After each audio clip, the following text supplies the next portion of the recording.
ela tinha voltado do Brasil e ela estava muito entusiasmada com o Tatu Canara.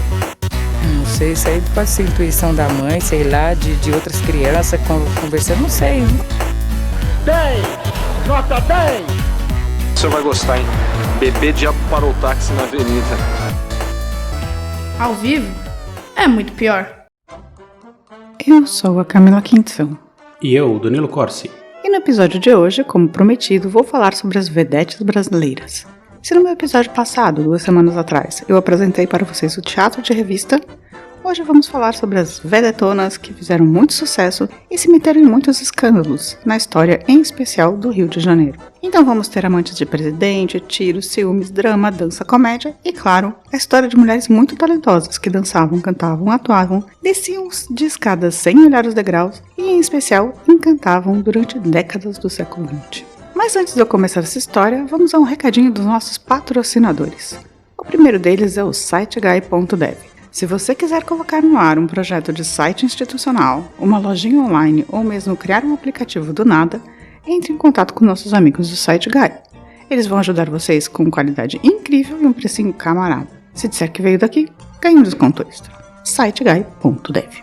E Danilo, o que aqueles queridinhos lindíssimos do Drinco mandaram pra gente hoje? O vinho de hoje é o La Vanidosa Rioja Graciano 2021, um vinho tinto espanhol feito 100% com as uvas Graciano e que combina perfeitamente com carré de cordeiro, filé à grelha e ratatouille, o prato, não sabemos se o filme. Esse vinho é saboroso, tem uma cor rubi intensa e reflexos violáceos, ou seja, muito fino e elegante. Está por R$90 lá no drinco.com.br. Brinde história? Tchim, tchim. Tchim, tchim.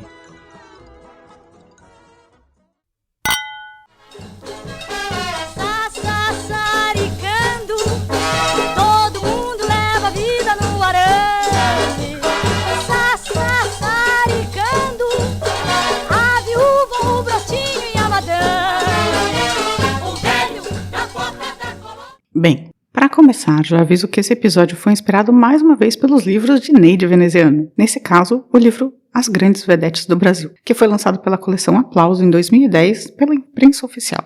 É um livro com a história de muitas vedetes e também muitas fotos lindíssimas, vale conferir. E outra coisa que eu preciso dizer é que, claro, não vou conseguir falar sobre todas as vedetes aqui.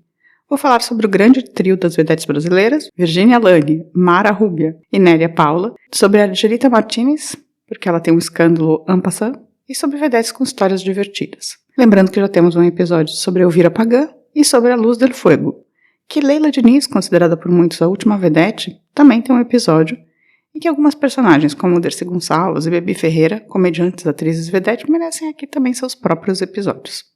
Então vamos lá, muitas curiosidades e fofoca por aqui. Vou começar falando de uma vedete antes das vedetes que causou furor no Brasil, ainda no final do século XIX, quando ainda não eram chamadas de vedetes. As moças de teatro de variedades faziam muito sucesso com a macharada. E causavam polêmica também, que até Machado de Assis foi reclamar das meias justas das mocinhas. Naquela época, tinha um teatro no Rio de Janeiro chamado Alcazar Lyric, em que as moças dançavam cancan. Eram chamadas, então, de cocotes ou alcazalinas. Será que é necessário explicar o que é um cancan? Todo mundo sabe o que é cancan, Será? não? É aquela dancinha que as mulheres ficam de lado e levantam a perna. Perninha.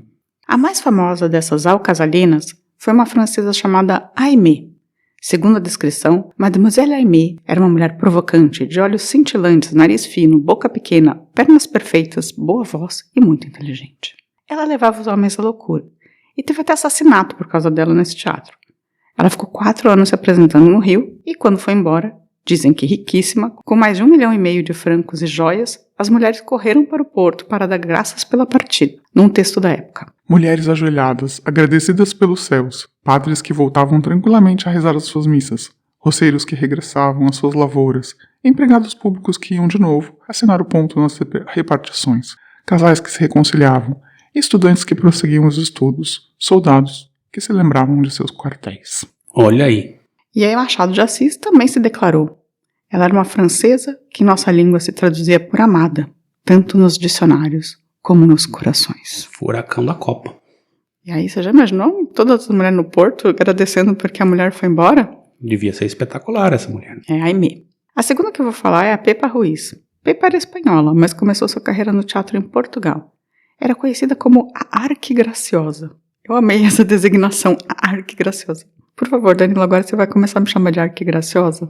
Vou. Minha mulher, a Arquigraciosa. Ela veio para o Brasil no final do século XIX com um espetáculo de muito sucesso chamado Tintim por Tintim, no qual ela interpretava nada menos do que 24 personagens. E aqui ela se encantou pelo país e decidiu ficar. Aí ela se especializou em fazer tipos brasileiros e teve uma vida de muito sucesso aqui. Era o caso daquela baiana espanhola com sotaque português. O que você acha disso, da baiana espanhola com sotaque português? Ah, sei lá, eu acho que legítimo. Pelo menos ela estava tentando, né? Sim. Aí vale destacar também nessa mudança de século a Senira Polônio, que era um sucesso nas peças de Arthur de Azevedo e uma mulher cultíssima, que falava 4 idiomas, era cantora, compositora e maestrina. Ela fez bastante sucesso porque era extremamente elegante, além de muito moderna. Nunca se casou, assumiu sua carreira e foi vivendo a vida assim. Um feito na época. Ela também, por ser tão culta e refinada, conseguia unir o erudito ao popular, se tornando ainda mais admirada. Impressionante, não, Danilo? Pra época era um feito e tanto. Outra dessas mulheres que nunca se casou e assumiu uma vida amorosa agitada era Maria Lino. Ela era italiana e ficou conhecida como a rainha do machixe, a dança proibida. Basicamente, eu achava que era lambada a dança proibida, não é? Anos depois. Então a machixe era a dança proibida. Basicamente, não pegava bem dançar machixe entre o século XIX e o começo do século XX. Ela era dança proibida nos salões. Mas nas revistas, tudo bem. Ela então arrasou dançando nos palcos. E arrasou tanto que foi para Paris, onde divulgou e se tornou La Reine du Tango Brasilienne, né? A rainha do tango brasileiro. Segundo um dos homens que era caído de amor por ela era uma demônia. Possuía olheiras lânguidas que traíam uma vida de vícios inconfessáveis. O que você achou dessa descrição? Bem radical. Eu não possuo olheira lânguida que trai uma vida de vícios inconfessáveis, né? Não. Ai, que bom. Bem, os anos 20 se dividiram entre duas vedetes, que arrasaram nos palcos e eram arqui-inimigas na vida real. Otília Amorim, que era mais brejeira e brasileira e uma grande cantora, o Mário de Andrade adorava ela, e Margarida Max, que era mais moderninha e europeia no sentido visual. Em 1924, Margarida fez uma revista chamada A Emancipada, e lá começa a usar o cabelo à la garçon, bem curtinho. Isso fez com que a moda pegasse e ela fosse também lançadora de tendências. As duas supervedetes, Otília e Margarida, ficavam então se alternando na preferência do público, que na verdade tinha lugar para as duas porque elas eram diferentes. Aí vale falar de Aracy Cortez, que não só foi uma grandíssima vedete, como também uma grande cantora. Aracy era vizinha de Pixinguinha, amiga da família, e começou sua carreira aos 16 anos de idade. Aliás, conta a história que a primeira vez que ela foi cantar, ela ficou tão nervosa que desmaiou. Mas como ela cantava muito, segundo ela mesma, Aracy era a apoteose, acabou conquistando os compositores cariocas que queriam muito que ela gravasse suas músicas. Para ter uma ideia dos sucessos que ela gravou, e muitos dos quais ela apresentou ao público, são Aquarela do Brasil, Boneca de Piche, No Rancho Fundo, Jura, Tem Francesa no Morro, Tico Tico no Fubá, Yes, Nós Temos Banana, e o grande sucesso, A Ioiô, que se chama Linda Flor, e foi o primeiro samba-canção brasileiro. Mas como ela era a apoteose, não lidava bem com a concorrência. E vinha surgindo no caminho Virginia Alane, a vedete das vedetes. As duas tiveram vários entreveros, mas apesar de Aracy Cortez ser considerada uma grande artista, no posto de vedete, Virginia Alane ganha, como logo mais vamos descobrir. E aqui vale uma pausa para entender que agora, nesses anos 1940 e 1950 que eu estou, o sistema de vedetes muda. Com Walter Pinto, que eu já falei no episódio do Teatro de Revista, surgem papéis definidos para as artistas. E a gente vai conhecer um pouquinho. Então, tá menos importante para mais importante. Primeiro, são as girls, que são as bailarinas que dançam nas filas e que antes eram chamadas de coristas. É meio dançarina do Faustão, sabe? Sempre no fundo do palco. Depois, vem as vedetinhas, que são 6 ou 8 meninas que acompanham a vedete maior em seus quadros, como apoio. Havia vedetinhas da Virginia Alane, da Maria Rúbia. Eram umas paquitas vedetes, assim, tipo, apoio. Aí tem a vedete de quadro, que é uma vedete B, que tinha um quadro dela, mas não era uma estrela nem nada, ela tinha um destaque médio. Aí tinha a vedete de espetáculo, que como o próprio nome diz, é a vedete do espetáculo ao todo, que ao lado do cômico formavam a dupla principal. Eram as grandes atrações da noite. E por último tem a estrela, que é a vedete do espetáculo que já tinha chegado à notoriedade, então era apresentada como estrela da companhia e era tipo a bambamã, ela que deslocava realmente as multidões, Outra coisa curiosa que eu preciso contar é que nessa época dos anos 40 e 50 já existia nus nos espetáculos, mas a censura proibia que a pessoa pelada se mexesse. Então eram chamados de nus estáticos. Basicamente era uma mina pelada na lateral do palco. Mas as vedetes não ficavam peladas, só coristas, girls ou modelos contratadas. E aí, Danilo, você já fez algum nu estático? Acho que não. Nunca ficou parado, pelado num canto do espetáculo? Que eu saiba, não. Eu achei muito engraçado isso. Imagina, tipo, você pode ficar pelado, mas você não pode se mexer. Porque daí as pessoas não prestam tanta atenção, né? Eu achei engraçadíssimo.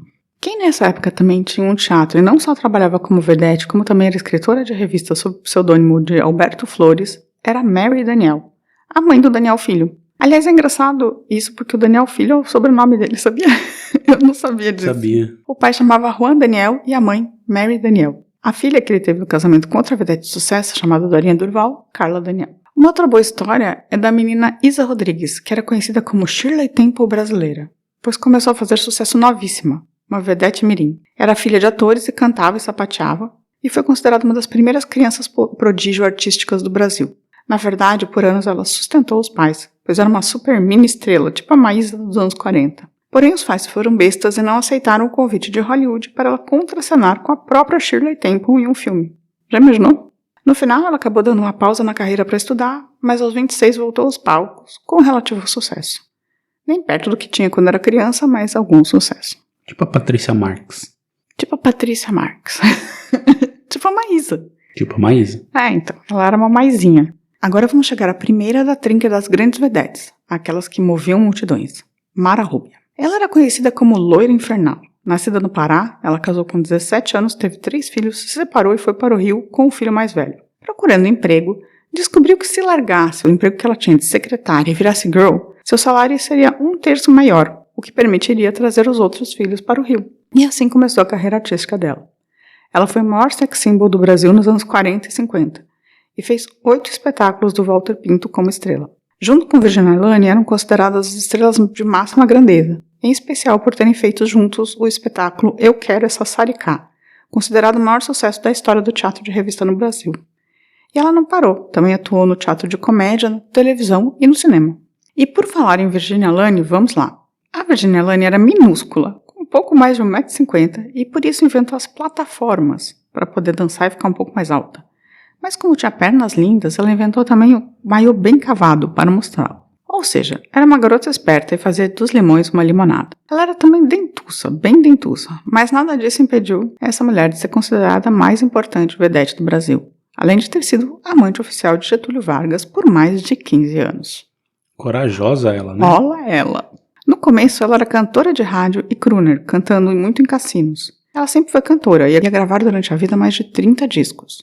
Em 1947, ela estreou no teatro de revista e roubou a cena de uma outra grande vedete da época, Salomé Parísio. Depois disso, se uniu à companhia Walter Pinto e se tornou a grande estrela. E ela era completa. Ela cantava, dançava e tinha uma veia cômica muito grande, então ela conseguia improvisar muito bem. Do maior sucesso de revista dela, O Quero Sassaricá, saiu a música Sassaricando, marchinha que depois virou sucesso também na voz da Rita Lee, né? E tinha uma novela com o mesmo nome, do Silvio de Abreu. Aliás, por conta do sucesso dessa música, a confeitaria Colombo, no Rio, tem a Hora do Chá Virginia Lane. Tudo por conta da quantidade de clientes que eles ganharam pelo versinho O velho na porta da Colombo é um assombro, sassaricando. E por causa desse versinho, todo mundo ia lá na porta da Colombo e tal, e divulgou pra caramba a confeitaria. Em 1950, ela recebeu do próprio Getúlio o título de A Vedete do Brasil. O que eu achei meio chuncho, já que ele era amante dela. O que você acha? Legislando em causa própria, como ele sempre fez, né? Mas é engraçado, assim, ele foi padrinho do casamento dela depois que eles pararam de ser amantes. Meio estranha a relação deles. Bem, Salomé Parísio, que eu falei que seria desbancada pela Virginia Lane, também foi muito importante e ainda recebeu a chance de substituir Carmen Miranda em Nova York. Ela foi em 1960 para Nova York e fez um espetáculo que foi um grande estouro de público, com ela rebolando lindamente. Porém, quando ela estava prestes a gravar seu primeiro filme e ser apresentada como a nova Brazilian Bombshell, a mãe dela quebrou o fêmur e ela voltou ao Brasil para cuidar da mãe. Acabou o sonho americano, mas ela manteve uma carreira importante no Brasil ainda. Por conta de um fêmur? Por conta de um fêmur. Dá pra chamar um amigo, não? Pra tomar conta por um tempo? Era uma idosinha, né? Foi isso. Os anos 1950 foram evoluindo para apresentar talvez o que a gente pudesse chamar de as vedetes nudistas, das quais já falamos aqui. Elvira Pagan e Luz Del Fogo. E também duas das últimas grandes vedetes. Zakia Jorge, que decidiu ser uma vedete empresária que investiria em outras partes da cidade, e democratizou o acesso à revista, criando um teatro em Madureira, na periferia do Rio. Com isso, espetáculos menores, mas ainda cheios de glamour, apareceram nas partes mais populares do Rio por preços mais acessíveis. Ela cortou um dobrado, mas conseguiu fazer esse modelo funcionar. Zaquia, infelizmente, teve uma morte por afogamento bastante controversa, na qual encontraram ela afogada, já sem vida, durante um piquenique do grupo do teatro. Disseram que ela estava completamente bêbada e intoxicada depois de brigar com seu companheiro, mas não acharam 1 miligrama de álcool ou entorpecentes no seu corpo. Muitos levantaram a possibilidade de assassinato, mas essa morte virou um mistério. Se fosse nos Estados Unidos, já ia ter um filme, esse episódio do CSI, né? Ah, certeza, mas aí ela foi assassinada, quase. Você não tinha nada no sangue ali. Mas falaram que ela estava muito bêbada, mas sei lá, Mas também tava, perícia brasileira vai saber como que tiraram esse sangue. Não sei, enfim, mistério. Talvez a última grande estrela da nova geração tenha sido Nélia Paula. Ela, junto com Virginia Lane e Mara Rubia, formariam a trinca das vedetes de maior sucesso da história do país. Se Virginia e Mara começaram nos anos 40, Nélia só iria estrear em 1951. Mas sua trajetória foi de um sucesso absoluto e ela reinou como uma das maiores vedetes durante todos os anos 50. Fez o caminho de ir para teatros menores, se tornar uma estrela do Walter Pinto e depois foi para o cinema e a televisão. Das vedetes, ela ainda teve uma sobrevida nos humorísticos, como Chico City.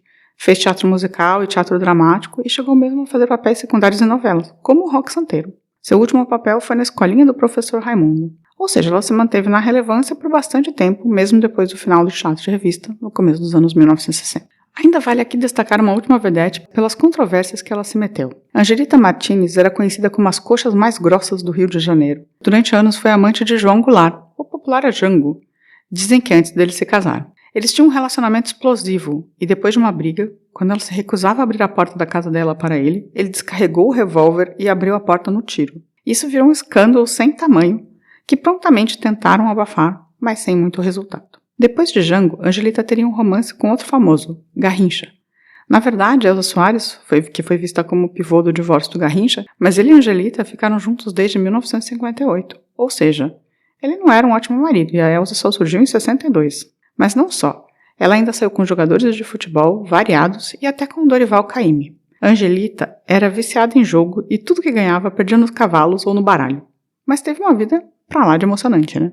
No final dos anos 1950, ainda surgiram outras vedetes que logo migraram para a televisão e ficaram conhecidas como vedetes eletrônicas, como Consuelo Leandro, Ilza Carla, Marli Marley e Iris Bruzi, essa que fez muita comédia também. Para falar a verdade, até mesmo Beth Faria foi considerada um pouco vedete, pois era bailarina quando começou. A Ilza Carla é um personagem à parte, né, que teve uma história de vida bem louca. De vedete, a musa da porno chanchada, até engordar e virar uma mulher de mais de 200 quilos, jurada do Silvio Santos e a dona redonda em Saramandai. Você lembra dela, Danilo? Lembro, sim. Com o final da revista, esse papel de vedete foi mudando, indo para lugares menores, como shows burlescos, mas também virando chorus line musicais e programas televisivos.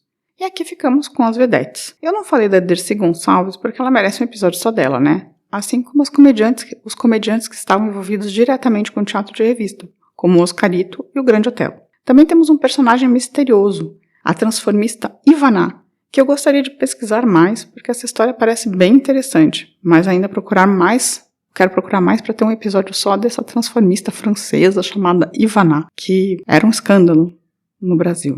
E é isso. Gostou de saber um pouco mais sobre as vedetes, Danilo? Interessante. Sabia os nomes de algumas aí, mas assim, só por cima, assim, sabia que fez parte, mas não sabia muito dos detalhes. Tem alguma vedete favorita? Não dá pra dizer isso, não tenho condição de opinar, já diria Glória Pires. Você acha que você ia gostar do teatro de revista? Acho que na época sim, né? Você acha que você ia estar na primeira fila da Aimee? Aí depende se eu tivesse dinheiro, não devia ser barato esses espetáculos, né? Eu acho que eram acessíveis. A classe média, né? Eram acessíveis pra classe média, pelo menos. E mais algum comentário sobre vedetes? Não, segue o barco. Então vou dar uma pausa e vou para os recadinhos. Biatata, biatata, esse coco saboroso você come e não me dá. Biatata, biatata, esse coco saboroso você come e não me dá. Biatata, biatata, esse coco saboroso você come e não me dá. Biatata, biatata, esse coco saboroso você come e não me dá. Morena.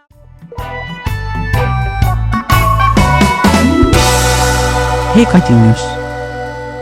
Danilo, se a pessoa estiver mais por fora do que um bico de vedete, mas quiser perguntar coisas pra gente, como ela faz? ela pode mandar um e-mail para contato@muitopior.com.br. Pode entrar no nosso site, muitopior.com.br, deixar um recado de áudio lá pra gente, mandar um recadinho de áudio, já que se você gosta de gravar áudios no WhatsApp, pode gravar um áudio no nosso site, ou deixar um comentário mesmo no episódio, ou qualquer episódio lá que a gente recebe. Também pode procurar a gente no Facebook, no X, no Instagram e nos nossos canais do YouTube e do Spotify.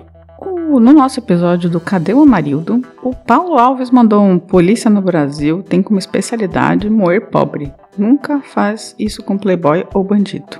Clássico da polícia brasileira, né? Clássico. Tá cheio de vídeo aí na internet que você vê a abordagem do policial com um jovem rico e com um jovem preto pobre. Sim. E no episódio do Júlio Barroso, a Ângela Carvalho mandou: Júlio Barroso era simplesmente genial. Concordo. A gente tá bem mal de recadinhos essa Tá semana, fraco, aliás, né? eu preciso dizer. Já Mas faz uns dias, assim, né? Vários episódios. várias semanas. No episódio do Teatro de Revista, apareceu um comentário do Rodrigues CZ falando que não conhecia a história do Teatro de Revista e que queria entender saber um pouco mais sobre as vedetes. Então, tá aí, estamos aqui. Já a Helenara, nossa queridíssima Helenara Stein, mandou uma mensagem pra gente, falou que estava lendo um livro bem interessante sobre 2 indígenas brasileiros levados para a Alemanha do século XIX. Olha só!